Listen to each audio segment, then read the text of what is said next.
I'm Georgiana, and I have severe remitting relapsing multiple sclerosis. Um, 85% of people diagnosed with multiple sclerosis have remitting relapsing, or relapsing remitting, or however you want to put it.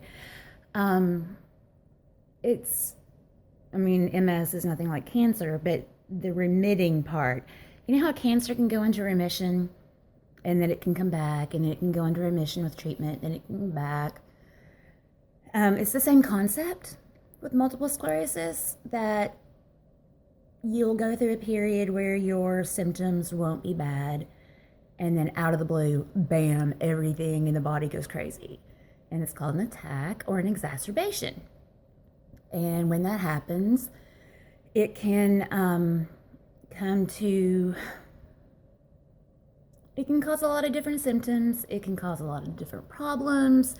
It can react to different treatments. It's all a lottery. It's all a shot in the dark, because no one knows, number one, what causes multiple sclerosis. Isn't that crazy? It's 2018. We don't know what causes multiple sclerosis because we're eating Tide Pods, right? They also, it's a shot in the dark with the treatment. The treatment that I'm undergoing is called Ocrevus, and it was only approved by the FDA in April of 2017. No, I'm sorry, March 2017.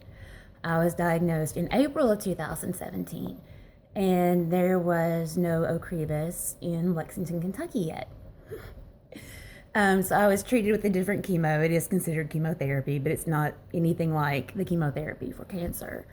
The chemotherapy for cancer, it's made to attack cells.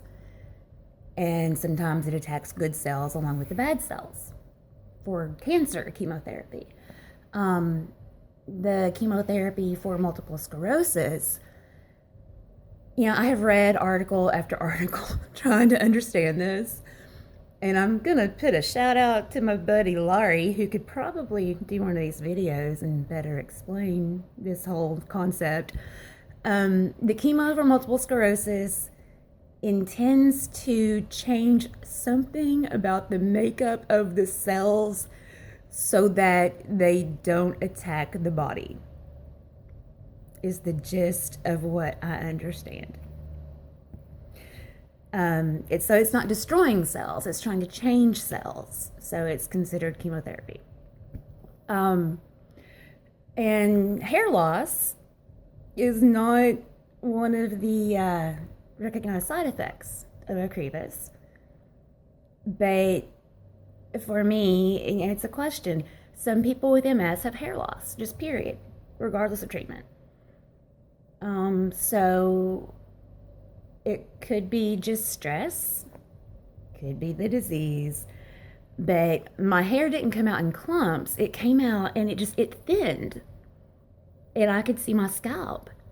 And I had to take control of the situation, so I just shaved it off. Done. Save a lot of money on a shampoo. Save a lot of money on styling products. My hair texture was kind of curly, kind of straight, so every day I would have to choose, am I going to flat iron it or am I going to curl it? Now, I ain't gotta do crap. Yay. Okay. So, there are 3 types of multiple sclerosis. 3 main types.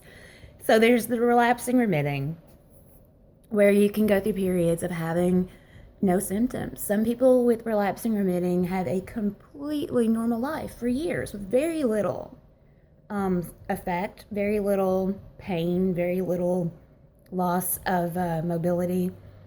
And then out of the blue, they have an attack. And then they come out of the attack and they get back to being totally normal. Others of us have varying severity of symptoms. I have severe remitting relapsing multiple sclerosis. And then there is secondary progressive, where over time your symptoms in general worsen and you still have relapses or attacks. And eventually My camera's doing something weird here. Let's move you down there. Okay. Eventually, it keeps worsening over time. And when you have an attack, you go back to where you started, or you might not go back to where you started before the attack. It's a crapshoot. It's a shot in the dark. It's no one knows. It blows my mind. No one knows. They have suspicions. They have thoughts. They have ideas. They don't know. And then 10% of the population, I did make myself notes because I have MS and my memory's crap. It's primary progressive. 10% of people have that, and you don't have attacks, but you also don't have relief. You just constantly, sometimes quickly, sometimes slowly, progress in the disease and in the symptoms, in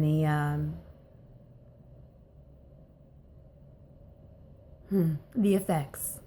See, my brain is fuzzy today. It's mushy. That's what I call it. I call it mushy brain. And I ride the Gimp bus, and I have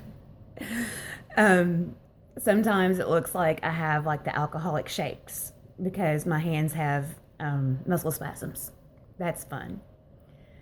And I'm really grateful my face so far doesn't have muscle spasms. There are nights that I lay in bed and my legs bounce up and down. Like, I lay on my back and my legs bounce up and down off the bed, all by themselves. Muscle spasms, good times. As you can tell, my spirits are pretty good today. I had a good visit with a friend. I hadn't seen her since, goodness, I hadn't seen her in a few years. But we were in college together, and she lives in Florida now, and she was in town visiting.